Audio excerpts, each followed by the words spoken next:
So this is Darrell's V-blocks and gauge setup to tech stuff. It's just a very simple setup, this. It's just a set of V-blocks and a set of dial gauges. I tend to only run with one dial gauge because during the process of building and truing a crank, you're constantly in and out, in and out. The time required to set two dial gauges, one at the front, one at the back, is quite time consuming. This is the method that HRC prescribe in their Honda RS125, RS250 manuals for checking of cranks. They recommend the use of V-blocks. Because it's done on a V-block, you've got a fixed bed at the bottom, which means that all of the travel of the crank will all travel upwards only. Okay, yeah. So if you were checking with a jig which mounted in the centres, then you would get travel which goes half down and half up. Yeah. A bit like a crankshaft does itself. If it's 60mm stroke, it's you've got that travel up, travel down. Yeah. But this only measures one direction only because you're on V-blocks. HRC state that because you're only measuring on V-blocks and there's one direction of travel only, they state the measurement that you take off of the reading on the dial gauge should be divided by 2. Okay. Typically, Lambretta crankshafts have a run out of 400ths, so you'd read that as 800ths on here. Yeah. And for your layman, me included, what are the measurements on the dial there? Well, this is a dial gauge that's in millimetres, and each one of the increments is 100th of a millimetre. Right. So if we move to there, that's like 0.1 of a mil. Yeah. And that's like your... So if it was out by 400, we would expect the needle to move from here to 4? No, it would only be 400ths would be from 0 to this point here. Oh, I see. So, right, yeah. So if I gradually move this, so that's basically your 400ths from 0. Yeah. And that's back to 0 there. Yeah. But because HRC, within their kind of spec for their manual, had stipulated that whilst using V-blocks, it's half of the travel, then you would give yourself an allowance of up to 800ths on there. With you. So that's like a maximum tolerance, but that's like the Lambretta tolerance, which is 800ths. Yeah. If it was Rotax as a manufacturer, or if it was Honda themselves, HRC, for their racing Grand Prix engines, they would quote figures which are nearer to 200ths or 300ths. Wow. Okay. But the unusual thing about the cranks is well, not the unusual thing about the cranks is I take the approach that if you can make it better than that, and if it just means that it's another 10 minutes or another half an hour's work to get it down to 2 or down to 1 or down to 0 even, then why not put the effort in and put the work in? Yeah, so we'll do a check on that. Put the crank and sat it onto the V-blocks. Yeah. You'll see on the V-blocks that the V's are sitting on the area where the crank seals sit. Yeah. So that's as far inboard as we can possibly get. Yeah. And then we're looking at coming outboard of that as far as we can get on this side just before we drop onto the splines. That's as far outboard as we can get. Yeah.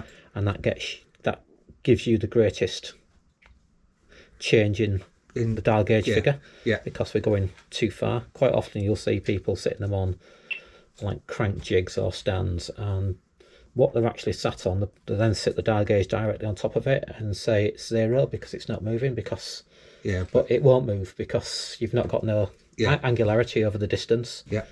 So on this side of the web, a lot of people, or you generally see the end of this taper being measured or checked, or even right at the very far end. Yeah. But when you've set up on a jig like this, you've got this kind of movement, which is along the length of the taper on the angle. Yeah.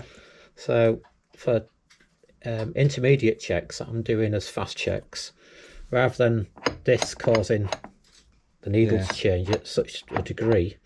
I can reduce that by pushing the V-blocks tight. Yeah. But as you rotate and spin, it tends to push in and out still. Yeah.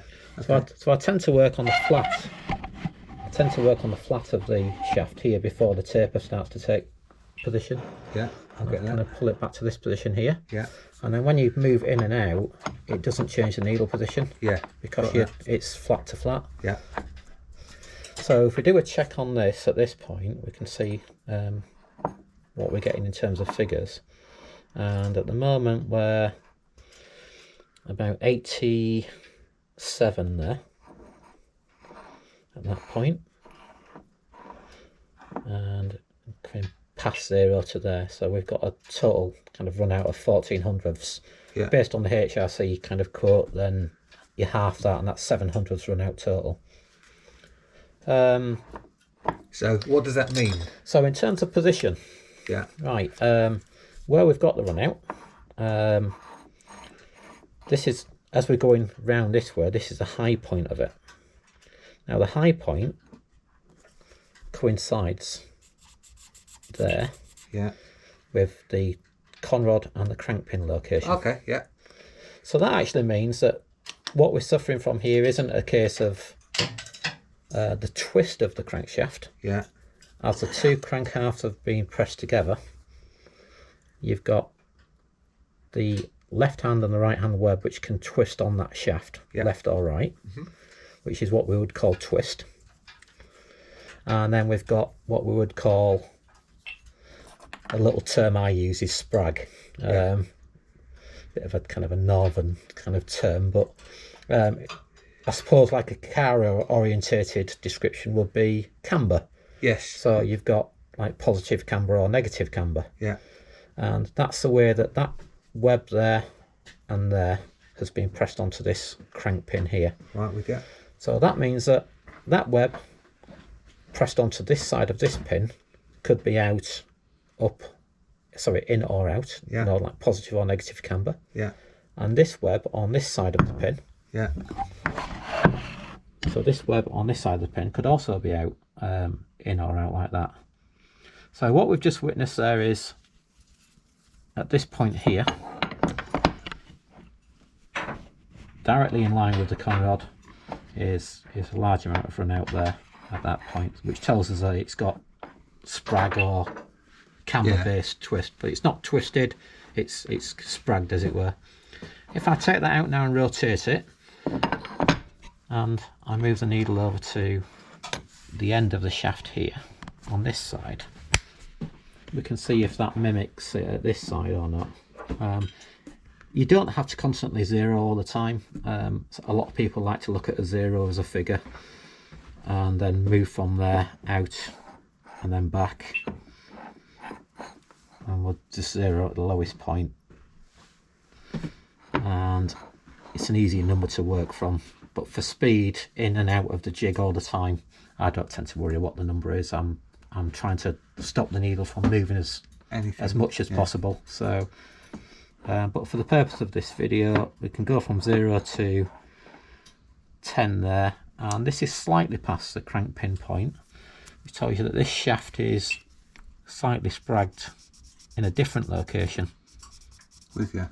It's still towards the top, but it's not quite at the top, it's just this side of it. So here we've got it at this point on this side, at this point we've got it on this side of the web, we've got it at this point, but it's mainly at the top where the two webs are just spragged open on the pin.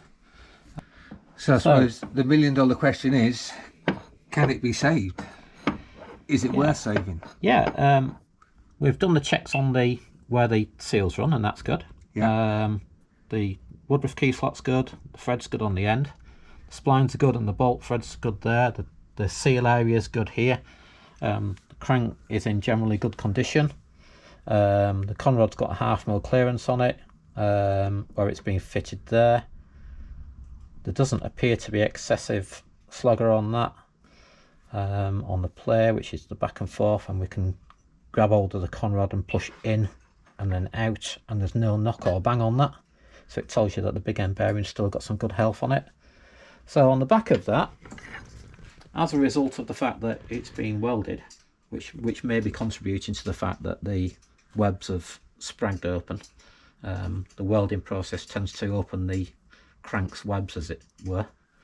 So what we can do is can use like a porting tool with a ball ended tip like this, and we can grind out these welds there and there, and the same at this side. Yeah. And remove those and convert them into pockets, which is handy because they become pockets then that can be then refilled in with weld at the time that it gets re-welded. And it can be squeezed and trued up to within, normally within a couple of hundredths of a millimetre tolerance. And my recommendation with that would be to use the kit of parts that I use for the purpose of welding cranks, which is a set of shims and a set of G-clamps that will hold it all static in place whilst the welds get done. And 9 times out of 10, as a result of the clamping and the shims that go in there, it means that once you unclamp it and check it again on the V-blocks, it holds its position rather than spragging as it's done on this occasion. So methods of checking your big end bearing is you can do a visual inspection through the slot and have a look at the bearing area there, and with a good LED light or a magnifying glass or a good set of glasses on, or even a camera shot like what Russ is doing here, can be viewed and enlarged at a later time to check the bearing surface and that it's not scrubbing up and not suffering any damage. There's the old-fashioned way of holding the rod and giving it a bang on the top, and if you hear a really kind of loud kind of knock, that kind of tells you that there's a excessive play in your big end bearing and your conrod, which kind of tells you to check further, but that's not making that knock noise. Good. You can grab hold of it solidly like that and push in and pull and then push and listen and feel for the knock, which there isn't.